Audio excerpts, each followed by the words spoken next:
Regardons bien une chose, c'est que la guerre d'Ukraine, dans laquelle les Américains ont entraîné les Russes pour les pousser à la guerre et se donner l'air de nous on défend le droit international, cette guerre-là, elle n'a pas tourné au désavantage de la Russie et c'est une énorme défaite stratégique pour les États-Unis.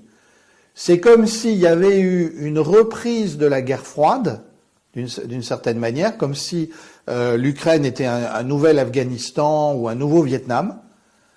Sauf que là, les Russes ne vont pas en sortir affaiblis, mais renforcés. On n'aime pas ça, Jean-Noël Barrot ne le sait pas, mais l'économie russe se porte mieux qu'il y a 4 ans et elle est plus autosuffisante. Ça peut paraître curieux, mais c'est comme ça.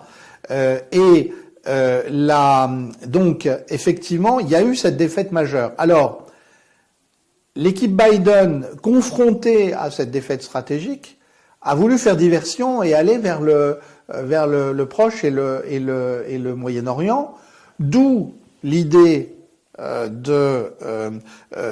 d'autoriser les Israéliens à riposter à l'attaque du Hamas du 7 octobre et d'autoriser les Israéliens à riposter comme des sauvages. Et